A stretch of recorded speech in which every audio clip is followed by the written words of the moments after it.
بالله من الشيطان الرجيم بسم الله الرحمن الرحيم يا أيها الذين آمنوا إنما الخمر والميسر والأنصاب والأزلام رجس من عمل الشيطان فاجتنبوه لعلكم تفلحون.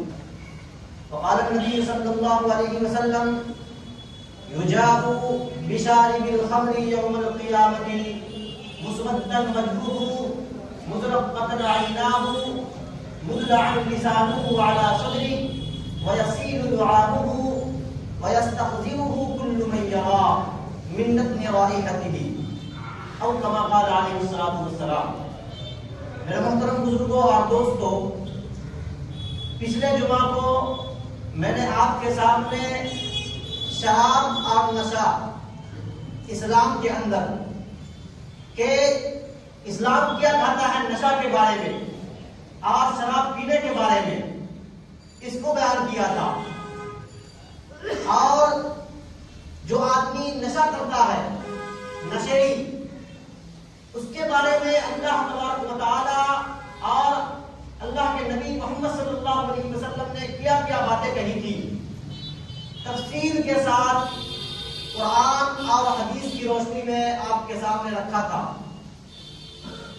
ترمذی شریف کی روایت ہے، اللہ کے نبی صلی اللہ علیہ وسلم نے فرمایا کہ جب قیامت قریب ہوگی تو اس وقت اللہ کے نبی صلی اللہ علیہ وسلم کا یہ فرمان ہے کہ گانے بجانے کی چیز بالکل عام ہو جائے گی اور لوگ مال ہی کو سب کچھ سمجھنے لگ جائیں گے. وَأُكْرِمَ الرَّجُلُ مَخَافَةَ شَرِّهِ، آدمی کی تعظیم، آدمی کا رسپیکٹ، کسی ویکتی کی عزت اس لیے کی جائے گی کہ اس کے شر سے بچا جائے، اس سے نقصان پہنچنے سے بچنے کے لیے آدمی اس کا رسپیکٹ کرے گا. وَقُرِبَتِ الْخَمُورُ، اور شراب بالکل عام ہو جائے گی. وَلُبِسَ الْحَرِيرُ، ریشمی لباس بالکل عام ہو جائے گا. وَاتُّخِذَتِ الْقِيَانُ وَالْمَعَازِفُ، گانے بجانے کی چیز، رنڈیا، عیش و مستی کی چیز بالکل عام ہو جائے گی. تو اے میرے صحابہ یاد رکھنا کہ اس وقت تم انتظار کرو، فَلْيَنْتَظِرُوا رِيحًا حَمْرَاءَ او خَصْفًا او مَسْقًا، کہ اس وقت چہروں کی بگڑ جانے، سرخ آندھی، زمین کے دھس جانے کا انتظار کرو. تو ہمارے نبی نے یہ وارننگ دی تھی کہ اگر کسی سوسائٹی کے اندر، اگر کسی معاشرے کے اندر لوگ شرابی ہو جائے، نشیڑی ہو جائے، تو صرف نقصان صرف اس ویکتی ہی کو نہیں پہنچتا ہے بلکہ اس ویکتی کے ارد گرد جو سوسائٹی اور جو معاشرے کے اندر لوگ رہتے ہیں اس کو بھی نقصان پہنچتا ہے.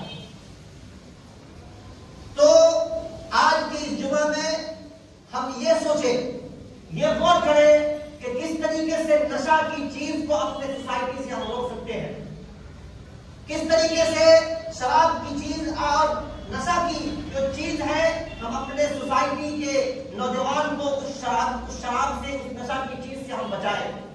تو آئیے سب سے پہلے قرآن و حدیث کی روشنی میں اس کو ہم جائزہ لیتے ہیں کہ ہمارے نبی نے، جب ہمارے نبی جہاں مکہ میں آئے تھے، مکہ میں آپ کی پیدائش ہوئی تھی، تو سب لوگ شرابی تھے، سب لوگ نشیڑی تھے، لیکن ہمارے نبی نے کون سا ایسا منترا دیا تھا کہ سب لوگ نشہ کو چھوڑ دیے؟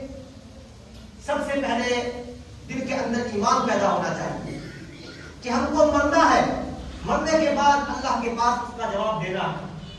یہ منترا سب سے پاورفل منترا ہے کہ آدمی کے دل کے اندر موت آ جائے اور ساتھ ہی یہ یقین، یہ بلیف پیدا ہو جائے کہ ہم کو پروردگار کے سامنے حاضر ہو کر جواب دینا ہے. اس کے بعد اللہ کے نبی صلی اللہ علیہ وسلم نے فرمایا کہ اگر کوئی ویکتی ایمان والا ہونے کے باوجود، مسلمان ہونے کے باوجود، اس کے سینوں کے اندر بلیف، فیتھ ہونے کے باوجود پھر بھی وہ نشہ کی چیز سے باز نہیں آتا ہے، تو اللہ کے نبی نے کیا فرمایا؟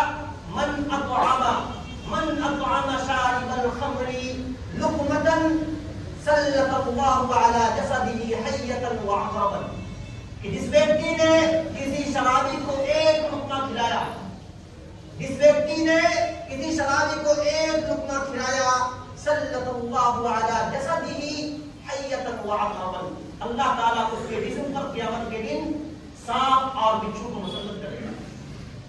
ایک بات. دوسری بات، ومن قضى حاجته فقد اعان على هدم الاسلام، جس نے کسی نشیری کا، جس نے کسی شرابی کی ہیلپ کی، مدد کی، اس کی ضرورت پوری کی، فقد اعان على هدم الاسلام، اس ویکتی نے اسلام کو ڈھانے کے لیے، اسلام کو برباد کرنے کے لیے ہیلپ کیا.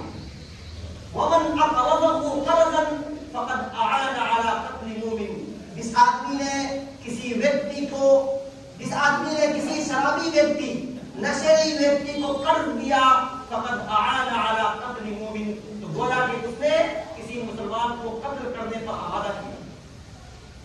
ومن شرب الخمر، اور جو آدمی شراب پیے، ومن جالسه فقد حشره الله يوم القيامة اعمى، کہ جو آدمی کسی نشیری کے ساتھ اٹھے بیٹھے، شرابی کے ساتھ ہم نشینی اختیار کرے، اس کی مجلس میں اس کے ساتھ بات کرے، ومن جالسه، جس نے کسی شرابی کے ساتھ ہم نشینی اختیار کیا، بیٹھا، فقد حشره الله يوم القيامة اعمى، تو کل قیامت کے دن اللہ تبارک و تعالی اس کو اندھا بنا کر اٹھائے گا. آگے سنیے، ومن شرب الخمر فلا تزوجوه، ومن شرب الخمر، جو کوئی شراب پیتا ہے، کوئی نشہ کرتا ہے، فلا تزوجوه، اس کے ساتھ شادی بیاہ کوئی معاملہ نہیں کرو، فلا تزوجوه، کوئی شادی بھی نہیں. وَإِن مریض فلا تعودوه، اگر کوئی نشیری، کوئی شرابی مریض ہو جائے، بیمار ہو جائے، فلا تعودوه، فلا تعودوه، اس کی عیادت نہیں کیجیے، اس کی پوچھ تاچھ مزاج پرسی نہ کیجیے. وَإِن شَهِدَ فَلَا تَقْبَلُوا لَهُ شَهَادَتَهُ، اگر وہ کوئی بات کہے، گواہی دے، فَلَا تَقْبَلُوا شَهَادَتَهُ، تو اس کی گواہی کو قبول نہیں کیجیے، ایکسپٹ نہیں کیجیے. پھر آگے اللہ کے نبی صلی اللہ علیہ وسلم نے فرمایا، وَمَنْ شَرِبَ الْخَمْرَ، کہ آدمی شراب، جو آدمی شراب پیتا ہے وہ ملعون ہے، اللہ کی لعنت ہوتی ہے. یہ بات اللہ تبارک و تعالیٰ نے توریت کے اندر بھی کہی تھی، زبور کے اندر بھی اللہ نے فرما دیا تھا، انجیل کے اندر بھی اللہ تبارک و تعالیٰ نے فرما دیا ہے. خود اللہ کے نبی نے فرمایا، لعن اللہ الخمر وشاربها وبائعها، کہ 10 آدمی پر اللہ کی لعنت ہوتی ہے، شراب پینے پر، شراب نشہ کرنے والے پر، اور جو نشہ کا رس کا سامان بیچتا ہے اس پر بھی اللہ کی لعنت ہوتی ہے، جو نشہ کے لیے فیسیلیٹیٹ کرتا ہے اس پر بھی اللہ کی لعنت ہوتی ہے. 10 ویکتی کے اوپر اللہ کے نبی صلی اللہ علیہ وسلم نے لعنت بھیجی ہے. حدیث کہاں ہے؟ ترمذی شریف کے اندر. حدیث کہاں ہے؟ نسائی شریف کے اندر. تو اب اگر ہم اپنی پاس لائف کے اندر، پچھلی زندگی کے اندر نشہ کیے تھے، شراب پی رکھے تھے، اب ہم توبہ کرنا چاہتے ہیں، تو کیا ہماری توبہ قبول ہوگی؟ تو اللہ تبارک و تعالی اور ہمارے نبی محمد صلی اللہ علیہ وسلم نے فرمایا کہ جب تک موت حلق پر نہیں آئے اس وقت تک کہ توبہ کا دروازہ کھلا ہوا ہے. پکے سچے دل سے اللہ کے بارگاہ میں سچی توبہ کیجیے. یا ایھا الذین آمنوا توبوا الی اللہ توبۃ نصوحا، اے ایمان والو پکی سچی توبہ کرو، توبۃ نصوحا کرو. اللہ تبارک و تعالی تمہارے پچھلے گناہوں کو بھی معاف کرے گا اور ساتھ ہی ساتھ تمہارے درجوں کو بھی بلند کرے گا. ایک بہت بڑے بزرگ ہے، ان کا نام ہے مالک ابن دینار، لیکن ان کی رائے کیسی تھی؟ ان کی رائے بالکل ہی کرپٹ، بہت بڑے نشری تھے، بہت بڑے شرابی تھے، اور ہر برا کام انہوں نے کیا اپنی لائف کے اندر. اور جوان تھے، پولیس کے اندر تھے، پولیس سے ریٹائر ہوا، انہوں نے شادی کی. شادی کرنے کے بعد اس کی بیوی سے ایک بچی پیدا ہوئی، ایک لڑکی پیدا ہوئی، اور اس کی لڑکی کو اپنے گود میں لے کر اس کا دلال کرتے تھے، اس کے ساتھ کھیلتے تھے، اور ایک ہاتھ میں شراب کی بوتل ہوتی تھی، شراب پیتے تھے اور بیٹی کا دلال کرتے تھے. بیٹی 2 سال ہونے سے پہلے اس کی بیٹی کا انتقال ہو گیا. یہ مالک ابن دینار کہتے ہیں کہ اتنا بڑا صدمہ میرے دل میں ہوا کہ اب شراب نہیں پیتا تھا تو مجھ کو من نہیں لگتا تھا، صرف میری لڑکی کا خیال میرے ذہن کے اندر، میرے دلوں کے اندر لڑکی ہی کا خیال آتا تھا. شعبان کا مہینہ، 15 شعبان، رمضان سے پہلے جو مہینہ آتا ہے شعبان کا مہینہ، جس کو تقویٰ کا مہینہ بولتے ہیں، 15 شعبان کو انہوں نے عشاء کی نماز بھی نہیں پڑھی اور شراب پی کر وہ سو گئے۔ سونے کے بعد انہوں نے خواب دیکھا۔ خواب یہ دیکھا کہ پوری دنیا ختم ہو چکی ہے، پوری دنیا برباد ہو چکی ہے، قیامت برپا ہو چکی ہے، میدان محشر ہے اور سب لوگ اپنے اپنے عمل کے ساتھ پریشان ہیں۔ یہ مالک ابن دینار کہتے ہیں کہ میں بھی میدان محشر کے اندر ہوں اور میرے پیچھے ایک بہت بڑا اژدہا میرا پیچھا کر رہا ہے، ایک بہت بڑا اژدہا میرا پیچھا کر رہا ہے اور میں مالک ابن دینار اس اژدہا کے بھے سے، اس اژدہا کے ڈر سے میں آگے آگے بھاگ رہا ہوں۔ راستے میں ایک بہت ہی خوبصورت کمزور سا سفید کپڑا پہنے ہوا ایک بوڑھا دکھائی دیا۔ میں نے اس بوڑھے شخص سے کہا کہ بھائی تم دیکھنے میں تو بہت اچھے لگتے ہو، بہت ہی خوبصورت اچھی خوشبو تمہارے بدن سے آ رہی ہے، تم میری مدد کرو۔ تو اس بوڑھے آدمی نے کہا کہ میرے پاس اتنی طاقت تو نہیں ہے، اتنی قوت تو نہیں ہے کہ میں تمہاری مدد کروں، تم آگے جاؤ، ہو سکتا ہے کوئی تمہاری مدد کر دے۔ تو یہ مالک ابن دینار کہتے ہیں میں آگے بڑھا اور جب آگے بڑھا تو دیکھا سمندر، آگ کا سمندر ہے، بہت بڑا کھائی نیچے ہے، اس کے اندر پورا آگ بھرا ہوا ہے۔ غیب سے آواز آتی ہے کہ ان کو بچایا جائے، مالک ابن دینار کا یہ جگہ نہیں ہے، ان کو دوسرا راستہ دکھایا جائے۔ مالک ابن دینار اس راستہ کو چھوڑتے ہیں جو آگ کی ویلی تھی، آگ کی وادی تھی، اس راستہ کو چھوڑتے ہیں اور دوسرے راستہ کی طرف وہ چلنا شروع کرتے ہیں۔ جب دوسرے راستہ کو وہ پکڑتے ہیں تو سامنے ایک بہت بڑا محل ہے، بہت بڑا محل ہے اور اس محل کو چاندی کے پہاڑ کو تراش کر بنایا گیا اور اس محل کے دروازے کے اوپر بہت بڑا پردہ لٹکا ہوا ہے۔ غیب سے آواز آتی ہے کہ اس کو پردہ ہٹایا جائے، مالک ابن دینار کی انٹری کروائی جائے۔ مالک ابن دینار پردہ ہٹتا ہے، مالک ابن دینار دوڑ کر اس محل کے اندر اپنے آپ کو داخل کر دیتے ہیں۔ مالک ابن دینار جو ہی اندر گئے تو روشنی ہے اور بہت ہی اچھی اچھی خوشبو آ رہی ہے، چھوٹے چھوٹے بچے سونے اور چاندی کے جھولے پر بیٹھ کر کھیل رہے ہیں۔ تو وہ مالک ابن دینار کہتے ہیں کہ میں تو تعجب میں پڑ گیا کہ اتنی اچھی خوشبو اور چھوٹے چھوٹے بچے ہیں۔ میں نے ایک بچے کو پکڑا کہ بیٹا تم کون ہو؟ تو اس بچے نے جواب دیا کہ میں وہ لوگ ہوں کہ مسلمان کا چھوٹا بچہ یا مسلمان کی چھوٹی بچی مر جاتی ہے، اس کو یہی رکھا جاتا ہے، ہم وہی لوگ ہیں۔ تو مالک ابن دینار کے دل میں خیال پیدا ہوتا ہے کہ میری بھی چھوٹی بیٹی تھی، 2 سال سے پہلے اس کا انتقال ہو گیا، وہ اتنا سوچ ہی رہے تھے کہ اس کی نظر ایک سونے کے جھولے پر پڑتی ہے، سونے کے جھولے پر اس کی بیٹی وہ جھول رہی تھی۔ جیسے بیٹی کی نظر اپنے باپ کے اوپر پڑتی ہے، بیٹی سونا کی جھولا کو چھوڑتی ہے اور دوڑتے ہوئے اپنے باپ کے پاس آتی ہے، باپ کے بدن کو لپیٹ کر پکڑ لیتی ہے کہ ابا آپ مجھ کو بھول گئے، ابا آپ کب تک شراب پیئیں گے، ابا بابا شراب والی زندگی، نشہ والی زندگی کب چھوڑیں گے؟ آپ کا مالک ہے، آپ کا پروردگار ہے، اس سب کو چھوڑیے، توبہ کیجیے اور اس کو چھوڑنے کے بعد اللہ والی زندگی اختیار کیجیے۔ یہ میری بیٹی کی آواز تھی جو میرے کانوں میں پڑ رہی تھی، میری آنکھ فوراً بیٹی کی بات کو سن کر کے کھل جاتی ہے، جیسے میں کھلتا آنکھ کھلتی ہے اور میں نیند سے بیدار ہوتا ہوں، میں سوچتا ہوں کہ یہ تو میرا خواب تھا، پورے بدن پسینہ سے شرابور ہے۔ مالک ابن دینار نے کہا اسی وقت میں نے اللہ سے سچی پکی توبہ کی اور توبہ نصوح کیا اور اس کے بعد اللہ والی زندگی گزاری۔ کیسی زندگی؟ کتنے بڑے بزرگ کتنے بڑے اللہ کے ولی بنے کہ ایک اسی کی کتاب کے اندر آتا ہے، مالک ابن دینار کی کتاب کے اندر، کہ کہیں سفر کرنے کے لیے جا رہے تھے، سمندر کشتی میں سوار تھے، سمندر کا سفر تھا، تو کسی آدمی کا سونے کا اور ہیرے کا موتی چوری ہو گیا۔ تو لوگوں نے کہا کہ مالک ابن دینار نے چرایا ہوگا، تو مالک ابن دینار کے اوپر جب الزام لگا تو مالک ابن دینار سے اللہ سے درخواست کی کہ اللہ، جب میں بدماش تھا، گنڈا تھا اور جب میں ڈکیت تھا، شرابی نشیلی تھا، تو کسی کی ہمت نہیں ہوتی تھی کہ میرے اوپر الزام لگا دے, مجھ کو اوپر چوٹ ڈالے.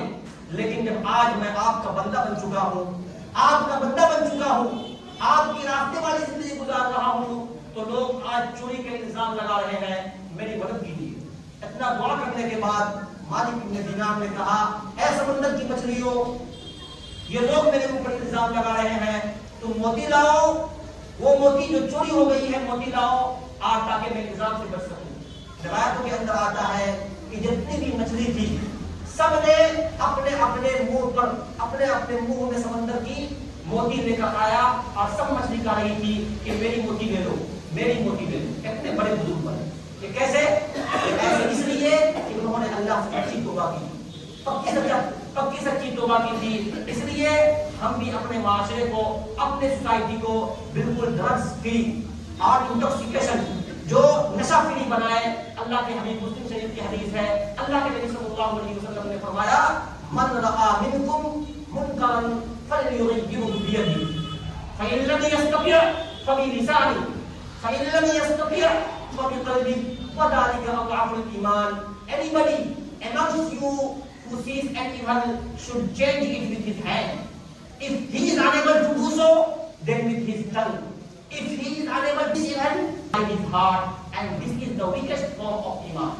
کیا مطلب؟ مسلم شریف کے اندر اللہ کے نبی نے فرمایا, حدیث کے راوی ہے سعید خدری رضی اللہ تعالیٰ عنہ, کہ اگر کوئی آدمی اپنے سوسائٹی کے اندر, اپنے معاشرے کے اندر دیکھتا ہے کہ برائی ہو رہی ہے, جوا ہو رہا ہے, تیر کھیل رہے ہیں, حرام یہ نہیں ہے کہ صرف سور کا گوشت کھایا جائے, بلکہ حرام یہ بھی ہے کہ آپ جو ذریعہ کمانے کا سورس آف انکم کیا ہے, جس طریقے سے سور حرام ہے, اسی طریقے سے نشہ کو بیچ کر کے کھانا یہ بھی حرام ہے.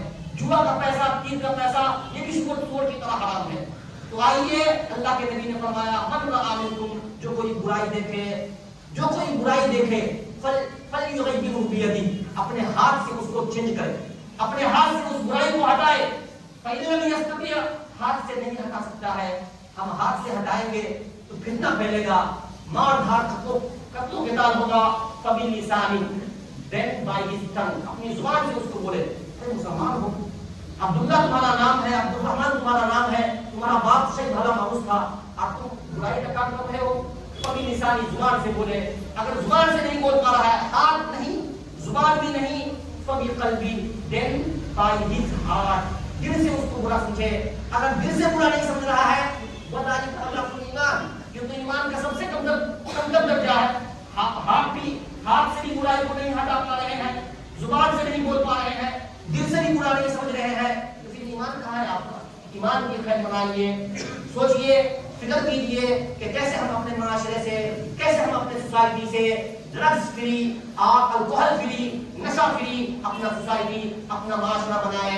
نوجوان ہے, نوجوانوں سے میں درخواست کروں گا کہ آپ لوگ اپنے اندر ایموشن پیدا کیجئے, انسپریشن لائیے کہ ہم کو قرآن سیکھنا ہے. نوجوانوں سے میں التماس کروں گا کہ کم سے کم اپنے دل میں یہ خیال لائیے کہ ہم کو قرآن سیکھنا ہے, نبی کی سنت کو سیکھنا ہے. جو کمپلسری دعا ہے, باپ کا جنازہ ہے, لیکن ہم کو جنازہ کی دعا جاتی ہے. اتنا سوچنے کی بات ہے, باپ کا, ماں کا جنازہ ہے, چچا کا جنازہ ہے, لیکن بیٹا, چچا, بھتیجا پیچھے کھڑا ہوا ہے, لیکن اس کو جنازہ کی دعا یاد نہیں. تو فکر کیجئے, ہم کو مرنا ہے, اللہ کے سامنے پیش ہونا ہے. اللہ تبارک و تعالی ہم لوگوں کو سنت و شریعت والی زندگی دان فرمائے, اور ہر طرح کے نشہ سے, ہر طرح کے نشہ سے خبیث اور بری چیز سے بچائے, اور جن لوگوں نے ابھی بھی نشہ کر رہے ہیں اس کو توبہ کرنے کی توفیق عطا فرمائے. آمین. وآخر دعوانا الحمدللہ.